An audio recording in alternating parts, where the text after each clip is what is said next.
Quero saber sobre a primeira vez de Érico Rocha. Como foi a primeira vez que você ganhou dinheiro na internet, Érico? Fala aí pra gente. Meu Deus, tecnicamente, o que aconteceu? A primeira vez que eu ganhei, não foi nem lançando. Eu tinha pedido demissão do banco para fundar o Pro Leilões, que era uma empresa que vendia uma base de dados de leilões de imóveis. Isso é em 2009, Érico? Cara, isso era eu acho que eu sou muito ruim de conta, mas pode ser que eu erre, mas eu vou chutar 2009, Porque o 6 em 7 aconteceu em 2010, mais precisamente pro meio do ano de 2009. E aí, eu não lembro da primeira venda. Eu não lembro da primeira vez, Lorival. Sério? Eu não lembro. Foi inesquecível. Foi esquecível. Eu não lembro não, mas eu lembro que eu tava meio que desesperado porque eu tinha vendido cerca de R$4.000 em 6 meses. Eu tinha gastado muito mais nessa startup. Então a conta tava hiper negativa, mas eu não lembro da primeira vez. Eu devia lembrar. Eu lembro da primeira vez em lançamento. Então, dia 23 de março, quando eu dei a reviravolta, aprendi a lançar, aprendi a fórmula de lançamento. E aí eu lancei 23 de março de 2010. Aí isso eu lembro. E aí eu lembro que a gente tinha feito mais de R$30.000 na primeira hora. Primeira hora? Primeira hora. Isso era 32, eu acho. Acho que era R$32.000. E depois veio o 6 em 7. É o único sentimento, cara, inesquecível, né? Do primeiro 6 em 7. É porque né? eu acho que no lançamento a gente tem tanta antecipação, porque a gente abre o carrinho de uma vez. Não é tipo, lancei, vamos... Não, a gente tem tanto antecipação, tanto preparação, que a gente fica muito... A antecipação funciona na gente também, né? A pressão é maior, né? Eu acho que uma das coisas que unem muito a galera do lançamento é isso. A gente passa muito perrengue junto. Né? A gente aprende essa preparação. Às vezes a gente abre carrinho no mesmo dia. Eu lembro que eu estava abrindo carrinho no mesmo dia que um amigo meu que chama Sebastian Knight. Ele chama isso.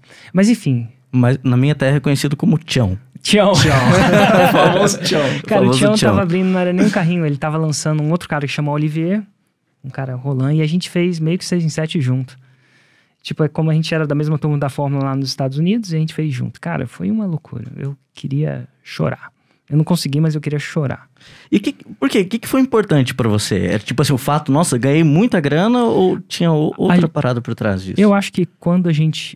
Tem uma coisa que eu acho que os filósofos fazem, eu acho que budista e os caras dos coaches também falam isso, que pra ser feliz, você tem que ver a escuridão. Viver a escuridão. Então, pra ver a luz... você tem que estar numa escuridão, para você sentir, distinguir a luz. E para mim, eu estava vivendo a escuridão. Eu tinha pedido mais ou menos um ano atrás, tinha pedido demissão do contrato do banco de investimento que eu trabalhava. E, tava tudo indo pro saco. Eu tava me vendo voltar pro banco. Os boletos chegando. Os boletos chegando. Assim, trabalhava bem, ganhava bastante dinheiro, mas eu tinha uns imóveis, eles estavam meio imobilizados, e a reserva tava batendo na bunda. A água tava batendo na bunda, por que não dizer? Então, assim, eu ganhava bem, o que era bom pra mim. Mas eu não tinha alguma coisa. Eu não tinha liberdade. Eu tinha que ficar em Londres. E assim, morar em Londres é uma coisa muito massa e tal por um tempo, mas chega uma hora que eu queria morar onde eu quisesse. Eu tinha um contrato, né? Eu era uma espécie, vou chamar aqui, era freelancer, né? Então, o fato de eu ser freelancer de precificação de banco, então o que acontecia? Eu ia pro banco lá, eles tinham um monte de modelo de precificação, eu setava um projeto para montar aqueles modelos de precificação e trading, né? E trading, que estava começando, saindo do telefone pro computador. Ficava por 1 ou 2 anos naquele banco e ia pro próximo. E qual que era a desvantagem de você... A vantagem de você ser um freelancer, naquela época eu ganhava mais que uma pessoa que tivesse uma estabilidade maior. A desvantagem é que eu podia não ter férias. Eu ganhava por dia.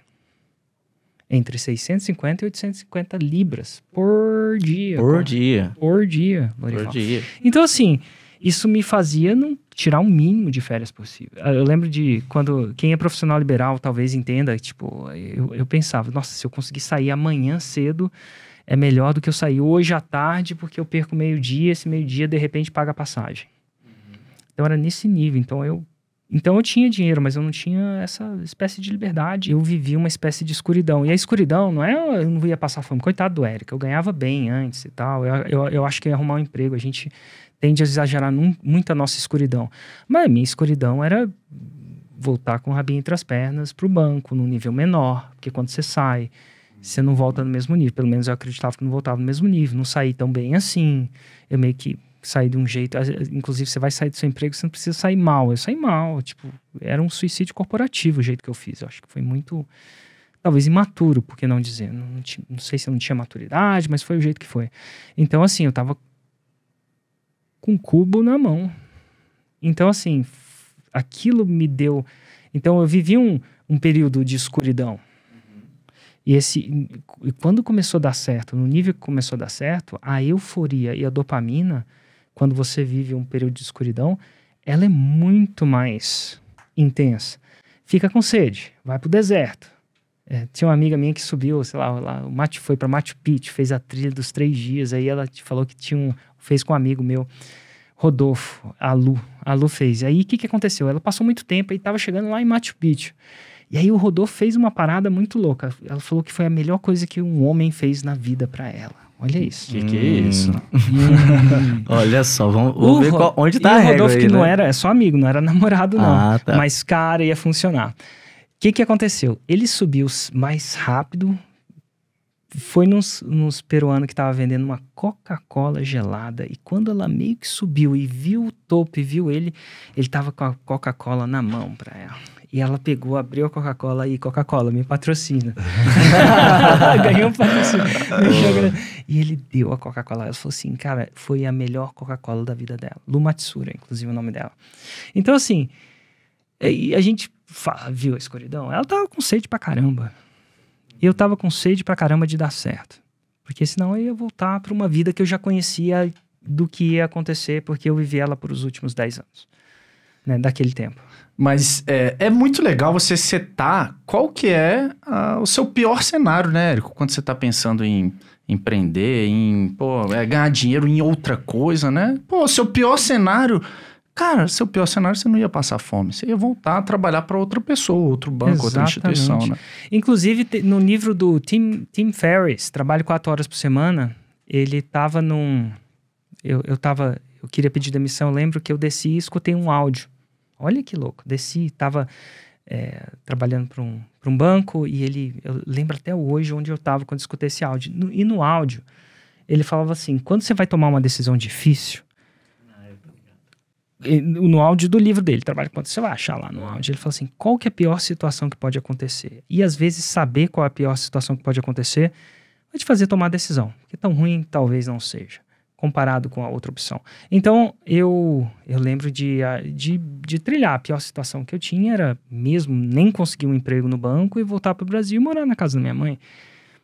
A minha mãe não ia me deixar na rua da amargura, né? Mentalmente eu ia ficar na rua da amargura, mas eu não ia ficar fisicamente na rua da amargura. Mas eu pensei que era pior do que eu passar 10 anos da minha vida trilhando um caminho que eu já... Você sabia qual era o futuro ali, né? O seu chefe, você via como era a vida dele, Eu sabia né? que eu não queria. Tinha caído